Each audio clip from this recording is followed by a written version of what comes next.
Easy here. Welcome to my 3.9 solo self-found hardcore character that I'm planning to run for the league start. It'll be the first time running solo self-found hardcore league. I haven't played hardcore before on Path of Exile, so it'll be interesting to see how this goes.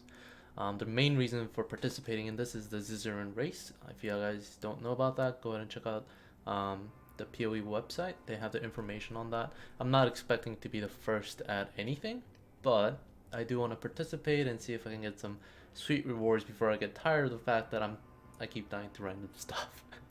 So let's first take a look at what kind of character I want to build.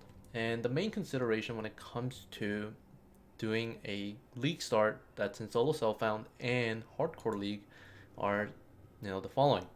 Well, solo self-found, you have to be able to run with low gear requirements because you can't guarantee any uniques or any good really build defining items. You do have to run a low budget, meaning everything that you find. Another really big thing I think for solo self-found is because you can't trade for maps or for any of the currency items, you do need to be able to, I feel like especially as a league start, you want to be able to run all the map mods so that you don't end up bricking any valve maps that suddenly have reflect or no regen or no leech. So those are, I think, two of my biggest consideration for solo self-found. And for hardcore league, having additional layers of defense, not just evasion, not just energy shield, not just armor, but multiple layers of defense, I think is very critical to run safely in Path of Exile. Another thing is following that idea is heavier investment into defense instead of damage. A lot of times in a lot of times in softcore leagues, you can just kill things before they hit you. But especially with the bigger focus towards higher boss health bars in 3.9 and transition towards a more difficult approach, it becomes harder and harder to run a glass cannon build, especially in hardcore league where a single mistake can cost you hundreds of hours of investment. So those are two big things that I'm considering. And so that leads us to a Trickster, Toxic Rain / Caustic Arrow. Now, I have run Toxic Rain before in solo self-found, and I have run Caustic Arrow, and I'm putting them here both as kind of a supplementary complement to each other. So Toxic Rain, if you don't know, is a dot-based attack skill that scales extremely well off of attack speed as well. So most chaos dot skills can't be scaled up by attack speed or cast speed, but Toxic Rain is one of the few skills that actually do scale off of attack speed as well. On the other hand, Caustic Arrow applies a higher upfront dot, but because it's a static dot, meaning you can't stack it, it does have a pretty, it does fall off in the end game. So we're using both to complement each other. While we're mapping, we're going to be utilizing a lot of Caustic Arrow, and while we're bossing, we're going to be utilizing a lot of Toxic Rain. At least that's the idea behind the plan. And because we're a Trickster, we get a lot of benefits from its Ascendancy. Let's go into the Ascendancy real quick. So if you get one of the biggest survivability boosts is actually Patient Reaper, where it gives you mana, health, and energy shield on kill, as well as a pretty decent damage over time modifier. And the biggest one is the fact that you get 70% increased recovery rate of life, mana, and energy shield if you've killed recently with damage over time. So anytime we're mapping, we have 70% increased recovery rate on everything, which is pretty massive in terms of how much survivability boost it provides. If you have this, this is the first Ascendancy nodes that I take. This pretty much guarantees that you can't be killed while you're running around killing things while you do your campaign. The next two nodes is going to be Ghost Dance and Escape Artist. These two combinations provide a ton of defensive stats, such as increased evasion, increased energy shield. A lot of these are free. A lot of attack speed, and you can't be stunned, and you have additional spell dodge. So there's a lot of things going on here, as well as just straight up 6% reduced damage taken when you have 3 ghost stacks. A lot of things going on here that are very synergistic towards an invasion style build. So that's why we're going with Trickster. And let me give you a quick showcase of the map a little bit of a mapping experience. Now this character is a solo self-found hardcore character. It's in standard at the moment because Blight League is over, but the character itself was made in Blight. So when it comes to mapping, it's just you just fire some arrows, you know, the normal business. But because we're running Flesh and Stone as well as pretty high amounts of evasion, you rarely get hit while you're mapping. And even if you do get hit, the dodge chance is not high dodge chance is gonna allow you to survive or survive hits, multiple hits, because chances are not every hit is gonna hit due to the dodge mechanic. So there's a lot of synergies going on here, and the gems on this character specifically aren't fully fleshed out due to the fact that I don't have enough currency to link everything.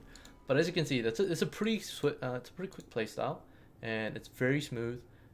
It's very stable for an evasion character due to the fact that you cover so much health, so much life. Same thing. So much energy shield and so much mana. Like there's you rarely dip. Also the mechanic with the fact that ghost shrouds, when you get hit, you recover energy shield. We don't have much energy shield, but with more gear, we're gonna get more energy shield from our Ascendancy, and it's gonna give us an extra buffer against hits that we don't get to dodge or evade. So let's go into the actual path of building. This character is pretty scuffed in terms of like what I tried to do with the passive tree and the gear and everything. So let's go into the actual useful content. Let's go check out the passive tree that I'm planning. I'll go into details as to what this is. As for skills and items, these items are all just derived from my character in hardcore mode. I played around with some couple stuff, but all of these items, if you see the path of building and you're like, why did he have this? Why did he make this bow? It's because I picked these up. So it's a very realistic scenario of what you might end up with, because it is what I ended up with on my playthrough. The gems aren't set up so that they're reflective of the actual gems, but if you just remove the last two gem setups, pretty much is. Let's quickly discuss the path, like the skill tree path. So when you first start out, a good idea is to go for this bottom path, get the attack speed, because you won't have to spend regrets later down the line, and then go for trickery, entropy, all of these main clusters inside Trickster, and then you have a little bit of option when it comes to what you want to do next. And I recommend going for health, and then going for damage, and then going for health, and then I'll go ahead and pick up acrobatics here early on so that you have some dodge chance, and you aren't gonna have a lot of armor or energy shield at this point, so it's pretty much a free 30% dodge chance. And you don't really need to pick up phase acrobatics just yet because there aren't as many spells that might be dangerous. And then go ahead and pick up more damage. Now, the next part is kind of where you need to make the decision depending on what you have. You can either go up into this side of the tree to get more intelligence, or you can drop down below here to get a little bit more strength and higher effective life pool with Constitution. You can also grab a little bit of the life nodes and flask effect here. But as for any proceeding after this main tree, it's generally how you feel about it. What do you need more? What stats do you need more? I would also recommend picking up Charisma for being able to run 25%, 35%, and a 50% aura at the same time, along with a Conqueror's Efficiency for a little bit more mana pool. But after this, just go ahead and map out your plans to replicate a little bit of this, or you can adjust as you see fit. This tree has 111 points out of 123, so there's a little bit more room for picking up jewel slots down here, picking up some more evasion nodes down here. Survivability is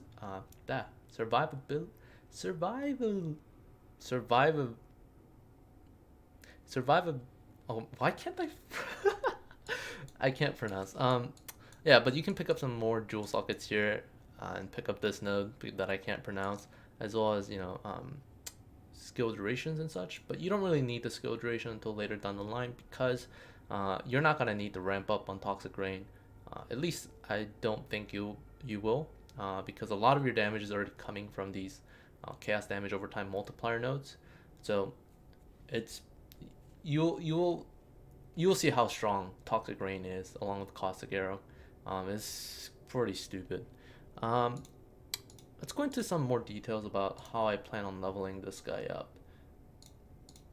So when it comes to leveling, this is based on my observation of my several attempts at getting a hardcore solo self-found hardcore character up to maps. You do want to try and look for at least four links that are green, green, green, green for your Caustic Arrow and Toxic Rain. You might not find these right away. It's okay. Just run 3 links. No big deal. But you do want to try and aim for these two as soon as possible. And then another thing as you're leveling up is you'll have to constantly swap out gear. You'll want to because it helps with the base stats that you receive from item bases, as well as being able to get better stats on your items, especially if you're not getting it, if you're not getting good life amounts, or if you're not getting the resistances. So go ahead and aim for those.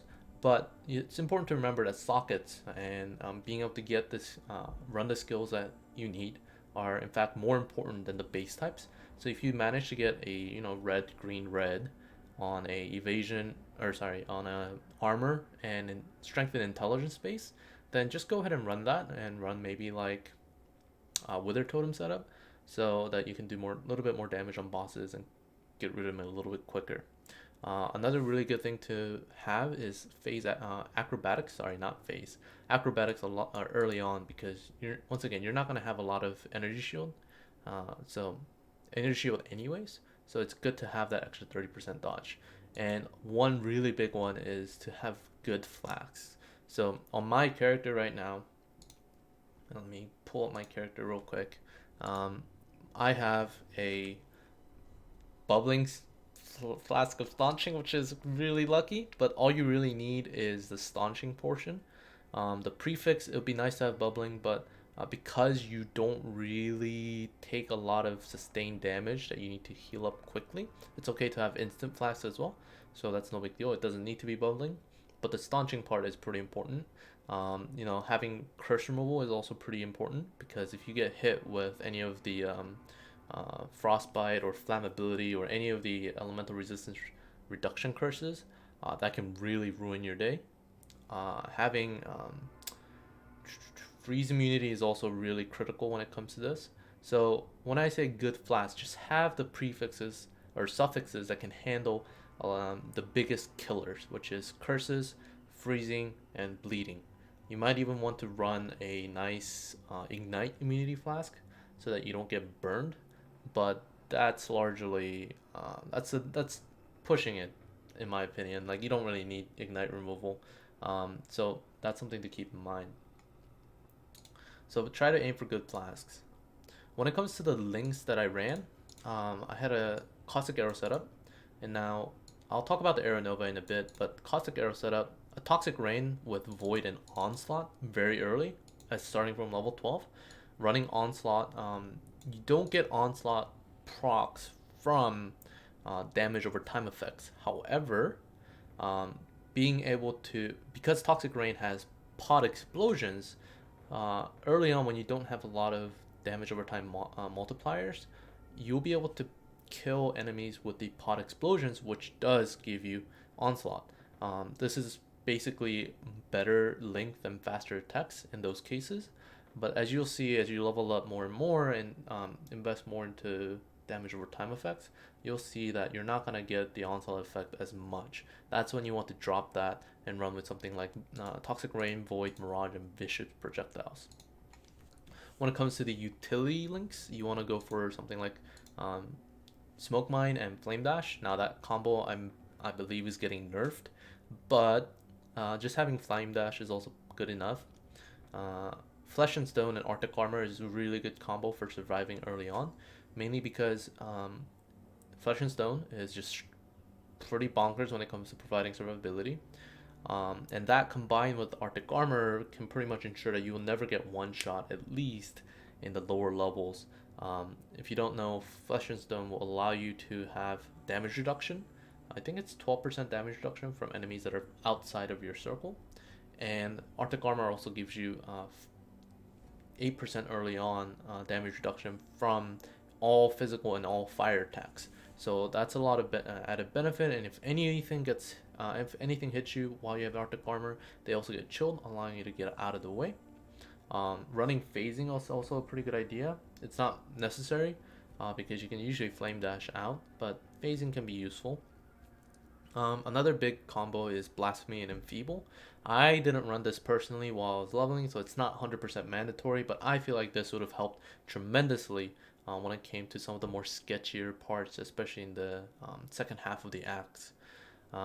Having self-cast Despair is extremely beneficial for bosses, so you just precast some Toxic Rain, cast Caustic Arrow, and then drop down the self-cast Despair, and that will most likely, chunk out, if not kill the boss entirely.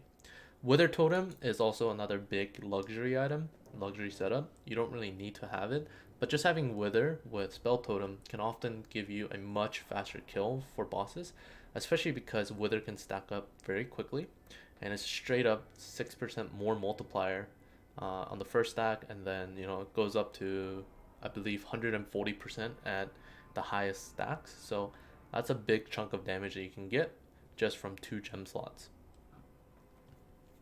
When it comes to 3.9 specifically, we have new gems, Arrow Nova and Snaring Arrow, which is, I think, beneficial for leveling up to make sure enemies don't get too close, and Arrow Nova for comboing with Caustic Arrow. And that was showcased in one of the videos that GGG released, but having one of the main drawbacks of Caustic Arrow is coverage. So being able to use that with Arrow Nova should give us better coverage of the map, and we're mostly aiming to use Caustic Arrow for mapping, so it can be very beneficial. And if we need more damage in boss, we can just swap out the Arrow Nova for another green gem.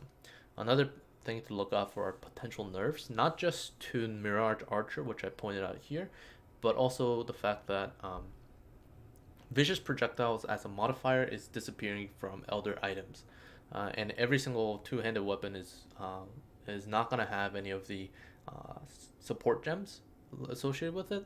So there's something to keep in mind there, but the counterpoint is the fact that there's going to be new influences and gearing options. So GGG has already teased us with some new options that are available, such as having basically additional strike targets for Ancestral Call users and stuff like that. So there's some really cool stuff going on, so do keep your eyes out for that while you're gearing up. Because we're solo self-found, these options aren't going to be as prevalent and as available, but it's good to chase after these because it gives you a lot of goals and it gives you huge bonuses to your character if you do manage to get them. The last thing you want to look out for is leak mechanic. And if you don't know about the Metamorph leak mechanic, it basically introduces quality to your accessories. So if on your necklace, on your ring, and on I believe your belt as well, you can add quality items. And these quality items can either range from increasing your health amount, increasing your resistances, elemental stuff. There's a variety of things it can have. So do keep your eyes out for that and try to participate in some of the leak mechanics, especially if we come to the realization that it's easy to acquire. It'll be a huge boost to your survivability, especially something like resistances and life. So keep your eyes out for that. As for the gems and stuff, there isn't too much to go over when it comes to the path of building itself. It should be pretty self-explanatory. You just want to run Flesh and Stone, Malevolence, and then I believe, where is it? And then Flesh and Stone, and then like a Blasphemy and Enfeeble early on to ensure that you have enough survivability to take on maps. I'm playing it super safe because I really don't want to die. You have a frenzy in there to generate frenzy charges, and a Vow Blight to increase your damage against specific enemies, along with an Immortal Call and cast when damage taken to increase our effective life pool as much as possible, for protection against one shots. And it's just typical chaos damage setup. There's a chance that I drop Caustic Arrow entirely, depending on how Toxic Rain feels, but I think it's a pretty good combo to use. I'll give you guys more updates as we get more information about the league, and the patch notes is actually tonight, so I'll have a follow-up video tomorrow, hopefully, outlining how those patch notes change our and my plan going into the league. So keep your eyes out for that. But thank you guys so much for watching, and I'll see you guys next time. Take care. Bye bye.